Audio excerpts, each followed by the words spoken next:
विधि के विधाता रउआ खारिज जिनकारी जी, विधि के विधाता रउआ खारिज जिनकारी जी, सुन ले ही और जी हमारे साहेब। नमस्कार, एनकेएम न्यूज़ में आपका स्वागत है। मैं हूं संदीप शर्मा। भारत की अदालतों में इंसाफ लेना कोई आसान बात नहीं है। उम्र बीत जाती है, इंसान की जूतियां घिस जाती हैं, लेकिन इंसाफ नहीं मिलता। आपको सन्नी देओल की वो फिल्म का डायलॉग याद होगा जिसमें वो तारीख पे तारीख, तारीख पे तारीख, तारीख पे तारीख कहते हैं, और शायद ये लोगों की ज़ुबान पर जो है ये डायलॉग चढ़ा हुआ है। बहुत सारी फिल्मों में कानून को जो पूंजीपति हैं, जो ताकतवर हैं, उसकी रखेल तक कहा गया है। और इसी पर जो है भारतीय जो जुडिशियल सिस्टम है, भारतीय जो कानून व्यवस्था है, भारतीय जो न्यायिक व्यवस्था है, इस पर एक फिल्म आ रही है, इस पर एक वेब सीरीज़ आ रही है। इस वेब सीरीज़ का नाम है ब्लैक जस्टिस।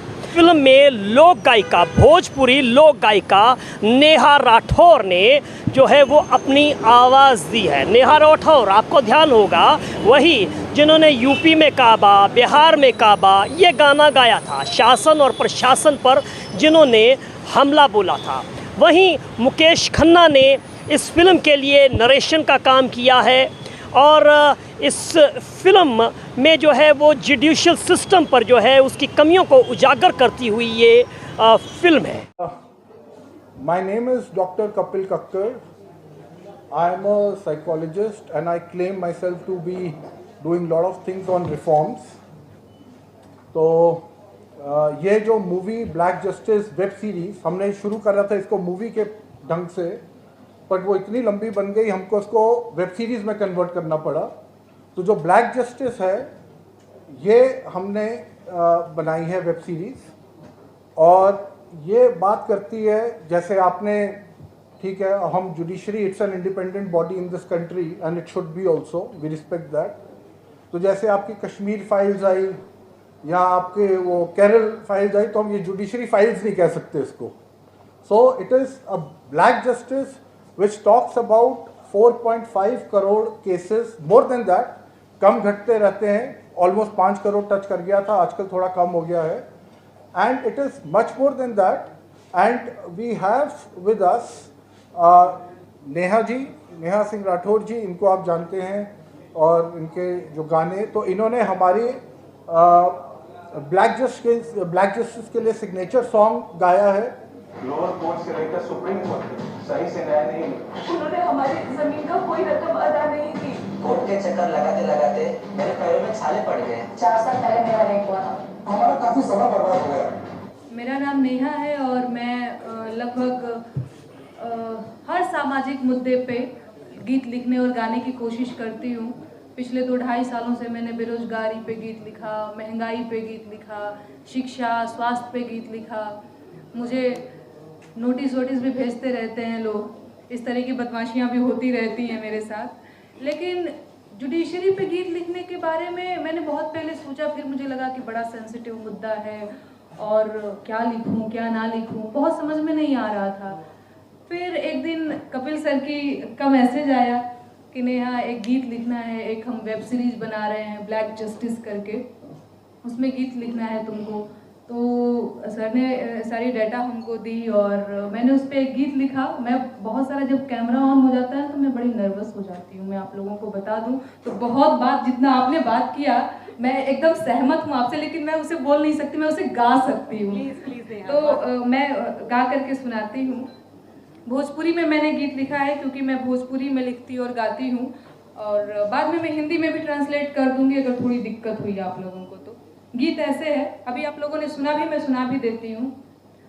अरे विधि के विधाता रउआ खारिज जिनकारी जी, विधि के विधाता रउआ खारिज जिनकारी जी, सुन ले ही और जी हमारे साहेब, पेंडिंग बाके सिया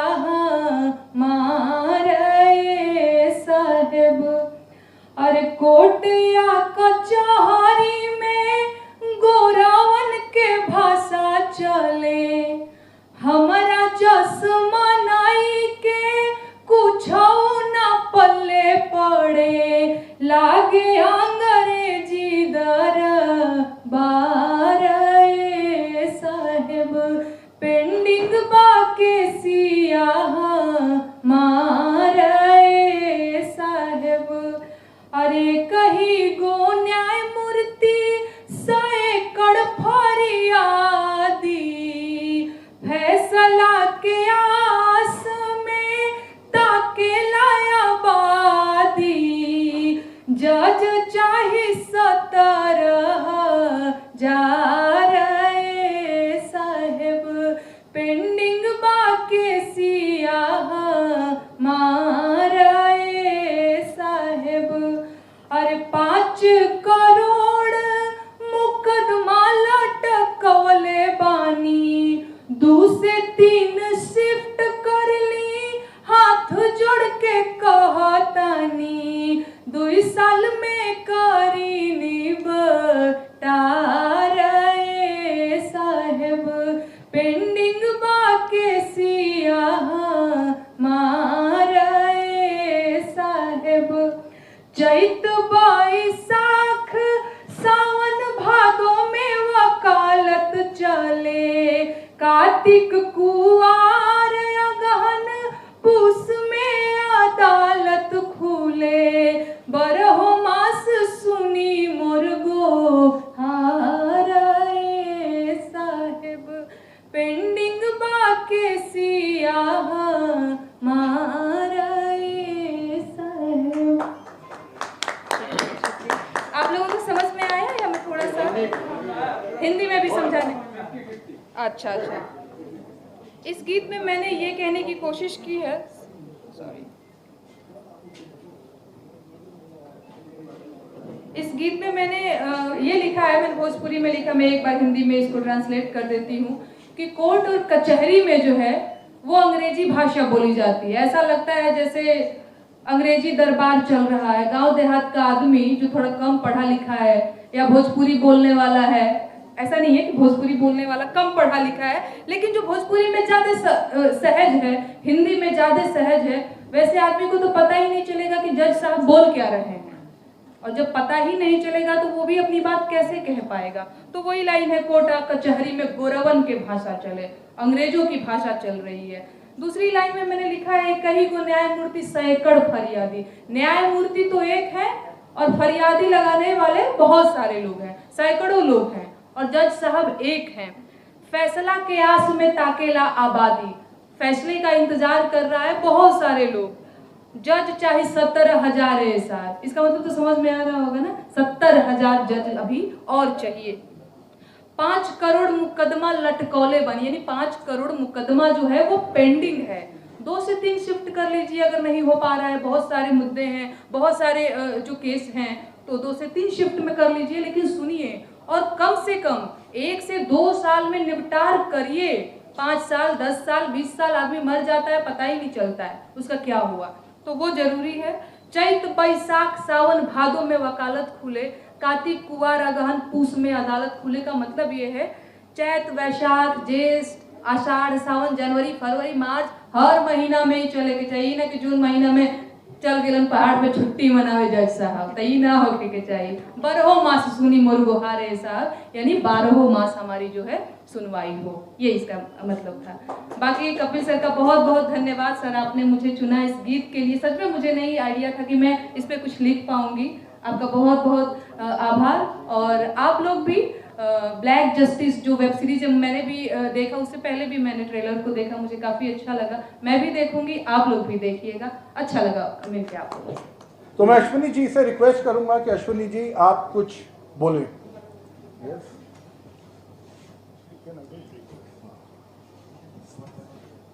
सबसे पहले तो मैं कपिल जी आपको धन्यवाद देता हूं कि आपने भारत की सबसे बड़ी समस्या को एड्रेस किया है, और सबसे रिक्वेस्ट करूंगा कि इस वेब सीरीज को जरूर देखें और देखने के बाद आत्मचिंतन करें और खासतौर पर मैं रिक्वेस्ट करूंगा इस देश में जो लोग संविधान की शपथ लेते हैं, सांसद, विधायक, मंत्री, जजेस, वो जरूर देखें। आज ये कार्यक्रम हो रहा है जहां से 2 किलोमीटर की दूरी पे चीफ जस्टिस ऑफ इंडिया का रेजिडेंस है, 4 किलोमीटर दूरी पे सुप्रीम कोर्ट है, लगभग 4 किलोमीटर दूरी पे हाई कोर्ट है। तो मुझे लगता है कि सुप्रीम कोर्ट के जजेस, हाई कोर्ट के जजेस जरूर इसको देखें और आत्मचिंतन करें कि भारत की न्याय प्रणाली कहां पहुंच गई है। भारत में टोटल 5 करोड़ केसेस तो वो हैं जो district court, high court, supreme court में है। इसका मतलब 5 करोड़ परिवार न्याय की आशा में बैठा हुआ है। ऑन एन एवरेज एक परिवार में 6 आदमी रख लीजिए, तो यानी 30 करोड़ लोग न्याय की आस लगाए बैठे हुए हैं। 30 करोड़ का मतलब एक अमेरिका, 30 करोड़ का मतलब 15 ऑस्ट्रेलिया, 30 करोड़ का मतलब 7 कनाडा, 30 करोड़ का मतलब 1.5 ब्राजील। इतने लोग भारत में न्याय की आस में बैठे हुए हैं और ये 5 करोड़ केस तो वो है जो district court, high court, supreme court में है। इसके पैरेलल हमारे देश में एक और जुडिशियल सिस्टम है, उसको कहते हैं तहसीलदार, एसडीएम, एडीएम, डीएम, कमिश्नर, जहां पे चकबंदी के मुकदमे चलते हैं। वो इस 5 करोड़ में काउंटेड नहीं है। जो तहसीलदार के यहाँ मुकदमा होता है, एसडीएम के यहाँ मुकदमा होता है, एडीएम के यहाँ होता है, डीएम के यहाँ होता है, चकबंदी अधिकारी जिसको सीओ कहते हैं, डीडीसी कहते हैं, एसओसी कहते हैं, वो इसके पैरेलल में है और 5 करोड़ मुकदमे वहां पे भी चल रहे हैं। इसका मैं लाइव एग्जांपल देना चाहूंगा भारत की ब्लैक जस्टिस सिस्टम का। 1985 में जौनपुर में एक 10 बीघे जमीन का मुकदमा शुरू हुआ था। अभी वो सबसे नीचे पायदान पे है, जिसको कहते हैं चकबंदी अधिकारी। 1985 में मुकदमा शुरू हुआ, 2023 आ गया, लगभग 37 साल बीत चुके। 37 साल में ये नहीं तय हो पाया कि असली विल किस कौन सी है। 2 लोगों ने क्लेम किया, वो कह रहे हैं मुझे विल मिली है, वो कह रहे हैं मुझे विल मिली है।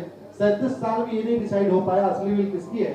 अगर मान लीजिए आज डिसाइड हो जाए तो सीओ के बाद एसओसी, एसओसी के बाद डीडीसी, डीडीसी के बाद हाई कोर्ट, हाई कोर्ट के बाद सुप्रीम कोर्ट, यानी भी 35 साल और लगेगा, 70 साल लगेगा। सेकंड जनरेशन मुकदमा लड़ रही है, ऑलरेडी सेकंड जनरेशन मुकदमा लड़ रही है और इसी स्पीड से काम हुआ तो मुझे लगता है थर्ड जनरेशन आके मुकदमा जाके तब जाके सुप्रीम कोर्ट पहुंचे हैं। दीपिका नारायण भारद्वाज है, मैं गुड़गांव से हूँ, एक डॉक्यूमेंट्री फिल्म मेकर हूँ और इक्वल राइट्स एक्टिविस्ट हूँ। इक्वल राइट्स एक्टिविस्ट की जब बात करें तो उसका मतलब ये है कि हमारे कानून में, आजकल की बातें पूरी कानून की हो रही है, बहुत सारे ऐसे कानून हैं जो महिलाओं के लिए हैं, लेकिन अगर हम पुरुषों की बात करें तो पुरुषों के लिए हमारे कानून व्यवस्था में बहुत ज़्यादा कमी है। जितने भी हमारे जेंडर बेस्ड क्राइम्स हैं वो सिर्फ महिलाओं के लिए हैं और एक बहुत ही बड़े लेवल पे जो इनजस्टिस हो रहा है वो आज पुरुषों के साथ भी हो रहा है और उसके खिलाफ मैं आवाज़ उठाती हूँ। अपनी बात शुरू करना चाहूँगी आर्टिकल 21 ऑफ इंडियन कॉन्स्टिट्यूशन से, जो राइट टू लाइफ की बात करता है और उस राइट टू लाइफ में एक बहुत ज़रूरी राइट, फंडामेंटल राइट जो है वो है स्पीडी ट्रायल का। सुप्रीम कोर्ट ने स्पीडी ट्रायल को एक फंडामेंटल राइट कहा हुआ है, लेकिन ब्लैक जस्टिस जो दिखाता है वो ये बताता है कि किस तरह से हमारे फंडामेंटल राइट्स का हर रोज हर सेकंड हमारे न्यायालयों में ही, जो कि हमारे कॉन्स्टिट्यूशन से ड्रिवन है, मैं कहूँ तो मर्डर होता है। स्पीडी ट्रायल तो बहुत दूर की बात है, जैसा कि अश्विनी जी ने भी कहा, लोग 30-30, 35-35 अपनी पूरी जिंदगी कोर्ट्स में बिता देते हैं जस्टिस पाने के लिए और मुझे लगता है कि हमारी एज अ सोसाइटी रिस्पॉन्सिबिलिटी है कि हम अपनी गवर्नमेंट से, अपने लॉ मेकर्स से इस चीज़ को क्वेश्चन करें और ब्लैक जस्टिस को एड्रेस करने के लिए जद्दोजहद करें।